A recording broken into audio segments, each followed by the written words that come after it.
asmana doğdun gülüm, gün bolup zemine doğsam menim. Bağında sayrasam bolup bilbilim, gül olup söymeni yar. Ay olup asmana doğdun gülüm, gün bolup zemine doğsam menim. Bağında sayrasam bolup bilbilim, gül olup söymeni yar. Sen bilen bağıtlı yaşarın ömrümü, men bilen bağıtlı gelin bolup geltirme. Aşık olan haydar sevin, yürekten seyin gülüne, gül olup söymeni yar. Sen bilen bağıtlı yaşarın ömrümü, men gelin bağıtlı gelin bolup geltirme. Aşık olan haydar sevin, yürekten seyin gülüne, gül olup söymeni yar.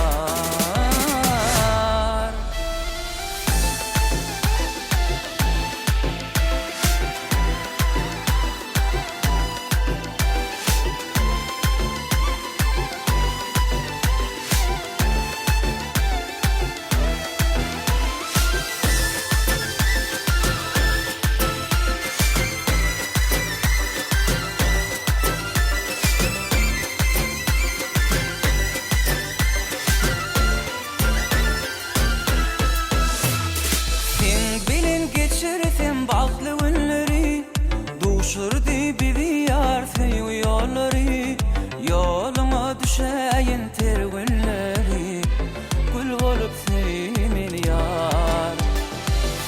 Dilin geçirdim bağlı günleri, duşurdu bir yar seyu yolları.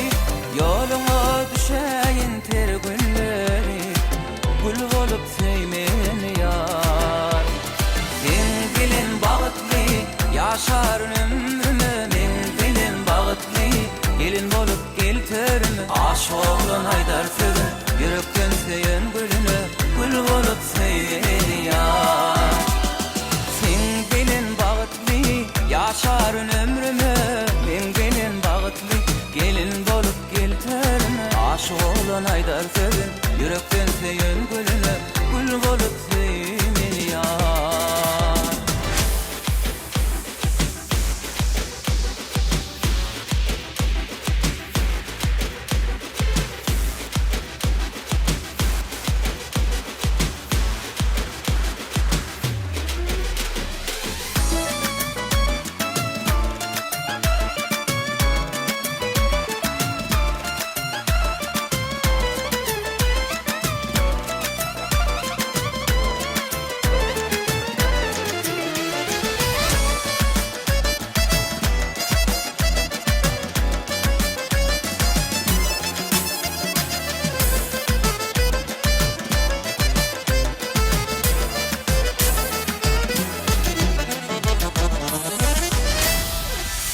Bilin bağıtlı yaşarın ömrümü, men bilin bağıtlı gelin bolup geltirme. Aşık olan haydar sevin, yürekten seyin gülüne, gül bolup sevmeni yar. Sen bilin bağıtlı yaşarın ömrümü, men bilin bağıtlı gelin bolup geltirme. Aşık olan haydar sevin, yürekten seyin